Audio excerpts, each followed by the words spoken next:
Hello everyone and welcome to Aptera Owners Club.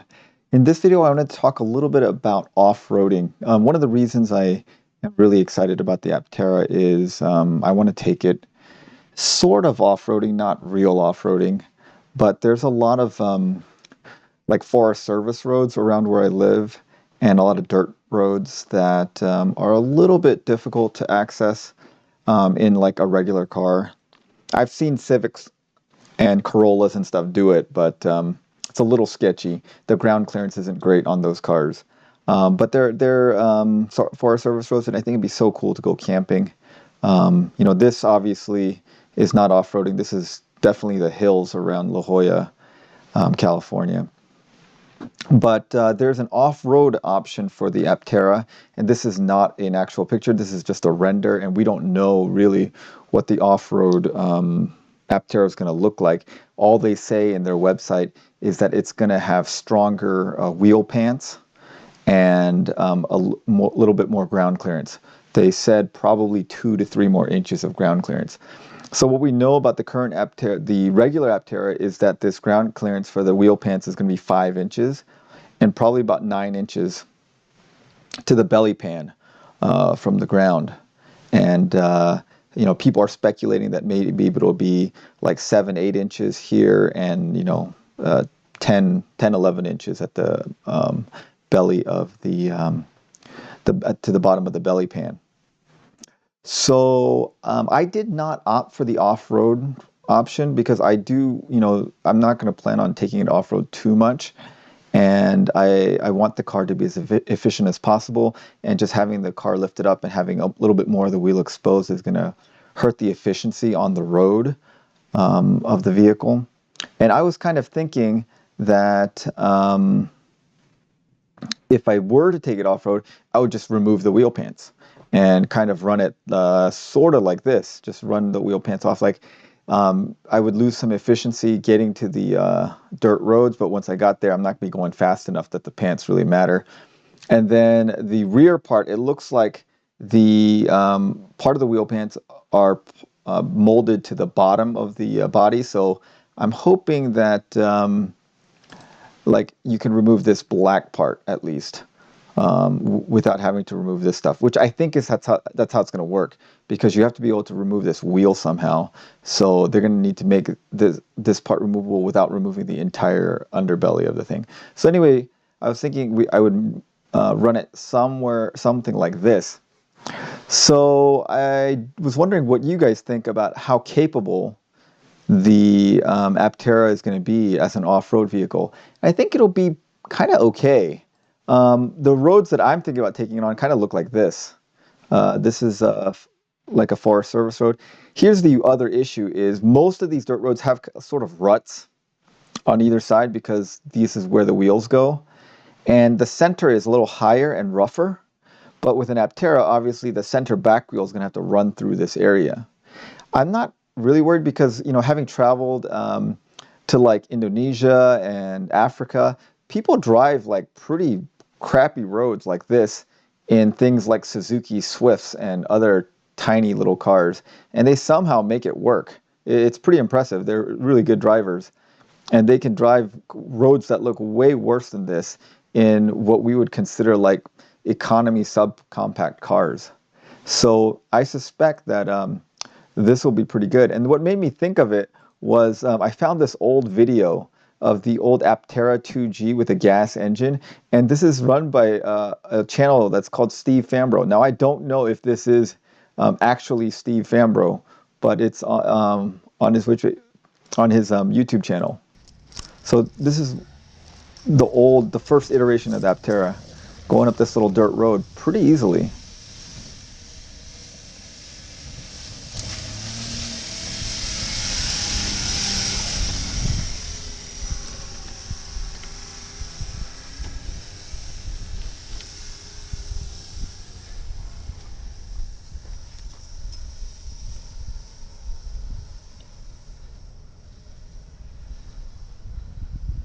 So I mean, obviously this kind of stuff is really easy.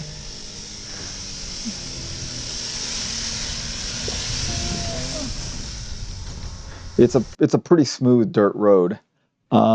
So I don't think it's going to have any problem dealing with roads like this. And then sometimes there's large rocks and ruts on these roads, and those are the things that I'm kind of worried about. Um, and I don't know how capable it'll be of doing like real off-roading, like rock crawling and stuff. Um, this is comes from the brochure. It's just a picture of Seoul on it from the front and from the side. It's probably a render actually, and I don't know that this is exactly accurate, but I put this in Photoshop so I can measure the approach and departure angles. So here's the departure angle. It is 33.5 degrees. If you took off this part of the rear wheel pant, and then if you don't take it off, obviously it's going to be terrible. Yeah, the departure angle is 14 degrees. And then if you want to look at the approach angle, so let's see, let's move this to the center of the wheel.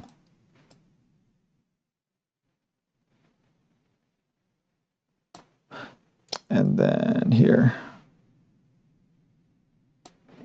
So with the wheel pants, we're looking at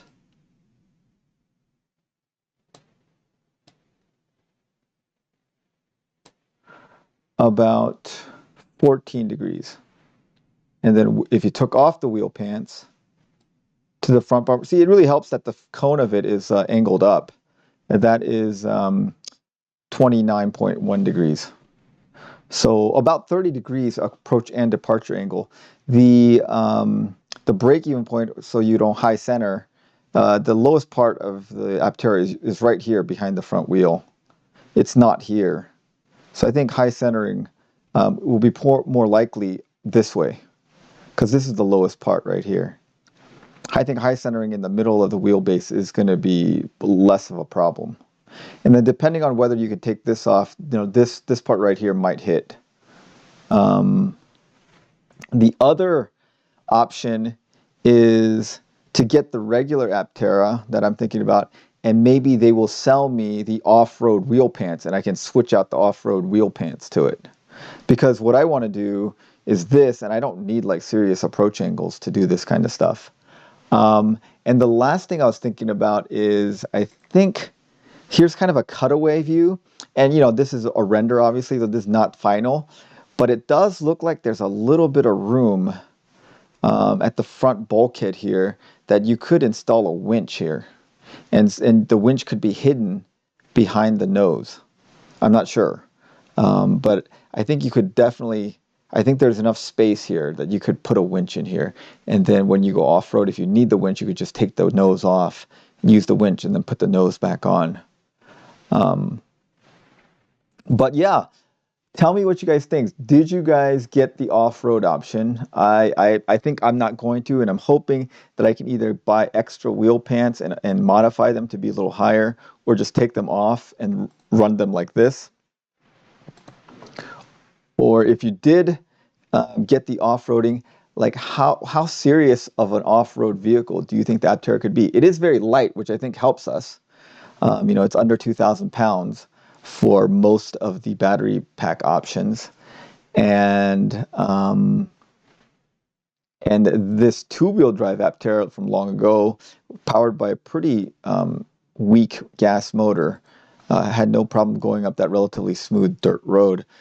So I think it might be better than we think, and the ground clearance is actually quite good. I think when you take the wheel pants off, the ground clearance is really good. You can see from this Aptera Maker series how much room he's got underneath the Aptera with the wheel pants off. There's a lot of room down there. So I think the ground clearance is quite good.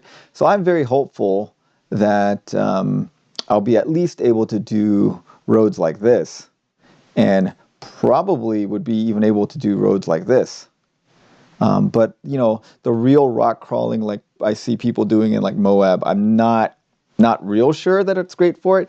And the last thing that you have to consider is that the cooling channels go through the body, through the belly pan. So if you hit here, you're very likely to damage the cooling channels. So if you're serious about off-roading, might not be a bad idea to install a skid plate here.